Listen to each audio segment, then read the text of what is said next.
ডাবগ্রামের নরেশ মোড়ের দীর্ঘদিনের বেহাল রাস্তা নিয়ে অবশেষে নড়েচড়ে বসল প্রশাসন।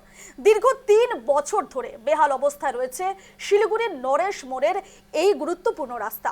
প্রত্যেক দিনই ছোট বড় দুর্ঘটনার আশঙ্কা নিয়ে চলাচল করতে হয় সাধারণ মানুষকে। দেখুন, রীতিমতো রাস্তায় একেবারে পুকুর সদৃশ পরিবেশ, একেবারে জলে থই থই করছে এবং সে জায়গায় দাঁড়িয়ে এলাকাবাসী চরম দুর্ভোগ পোহাচ্ছে। রাস্তা দুরবস্থা তুলে ধরে এলাকার এক বাসিন্দা একটি গান বেঁধে তা ফেসবুকে পোস্ট করেন।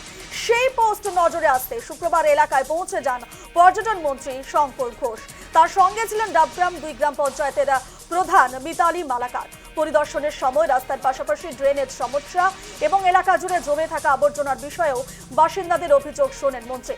তিনি আশ্বাস দেন যে দ্রুত রাস্তা সংস্কারের পাশাপাশি এলাকার অন্যান্য নাগরিক সমস্যারও সমাধানের উদ্যোগ নেওয়া হবে। শিলিগুড়ি ডাবগ্রামের নরেশ মোড়ের বেহাল রাস্তা নিয়ে অবশেষে নড়ে চড়ে বসল প্রশাসন। শুক্রবার এলাকায় পৌঁছে যান পর্যটন মন্ত্রী শঙ্কর ঘোষ। সঙ্গে ছিলেন ডাবগ্রাম 2 গ্রাম পঞ্চায়েতের প্রধান মিতালি মালাকার। দ্রুত রাস্তা সংস্কারের আশ্বাস দিয়েছেন মন্ত্রী।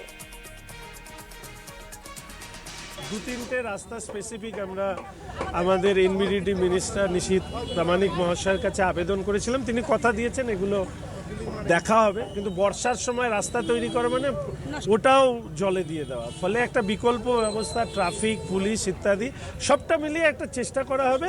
এবং জুন, জুলাই, আগস্ট আমাদের সাধারণভাবে বর্ষার বিষয়, পুজোর আগে যাতে এই রাস্তাগুলো একদম ফুল ফেজেড কাজ শুরু হয়ে যায় সেটা দেখছি। আর আপাতত সমস্যাগুলো যে প্রতিদিন হচ্ছে দুর্ঘটনা, সেটা আমি ওই সিভিক ভলেন্টিয়ার, আমি একটু পুলিশের সাথে কথা বলে সিভিক ভলেন্টিয়ার এনগেজ করা।